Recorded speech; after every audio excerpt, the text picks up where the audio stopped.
Hello friends, welcome to my channel. প্রথমে নিউজিল্যান্ডের কাছে দেশের মাটিতে 0-3 হেরে চুনকাম। এবার অস্ট্রেলিয়ায় গিয়ে 1-3 ব্যবধানে সিরিজ হেরে বর্ডার গাভাস্কার ট্রফি হাতছাড়া। কয়েক মাসের মধ্যে লাল বলের ক্রিকেটে ভারতীয় দলের কঙ্কাল বেরিয়ে পড়েছে। দেশের মাটি বিদেশের মাটি কোথাও টিকতে পারছে না ভারতীয় ক্রিকেটাররা। পাশাপাশি যে মানসিকতা নিয়ে তারা খেলছে তা নিয়েও প্রশ্ন উঠছে। এই পরিস্থিতিতে আরও একবার ঘরোয়া ক্রিকেটের গুরুত্ব তুলে ধরলেন গৌতম গম্ভীর। ভারতীয় দলের কোচের মতে ঘরোয়া ক্রিকেটকে সবচেয়ে বেশি গুরুত্ব দেওয়া উচিত। রঞ্জি ট্রফির দ্বিতীয় পর্ব শুরু হচ্ছে এই মাসেই। চ্যাম্পিয়ন্স ট্রফির আগে জাতীয় দলের ক্রিকেটাররা সেখানে একটি ম্যাচ খেলতে পারে কি না তা জানতে চাওয়া হয়েছিল গম্ভীরের কাছে। ভারতের কোচ বলেন, আমি সবসময় চাই সবাই ঘরোয়া ক্রিকেট খেলুক। ঘরোয়া ক্রিকেটকে সবচেয়ে বেশি গুরুত্ব দেওয়া উচিত, স্রেফ একটা ম্যাচ নয়।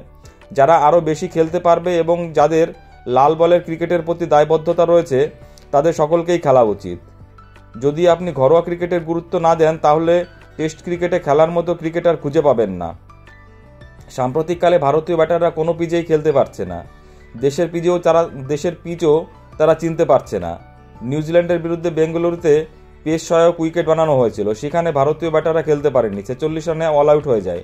বাকি দুই টেস্টে ঘূর্ণি পিচ বানানো হয়েছিল। ভারতীয় স্পিনাররা গড়পড়তা বোলিং করেন, সেখানে নিউজিল্যান্ডের স্পিনাররা টেক্কা দিয়ে যান ভারতীয় বোলারদের। ঘরোয়া ক্রিকেট না খেলার কারণে দেশের পিচ চিনতে ব্যাটারদের অসুবিধা হচ্ছে বলে ইতিমধ্যেই বিভিন্ন মহল থেকে প্রশ্ন উঠে গেছে।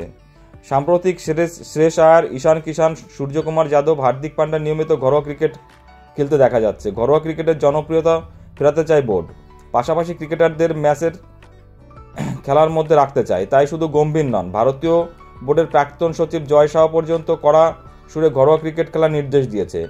কেউ সেটা শুনলেও অনেকেই উপেক্ষা করছে।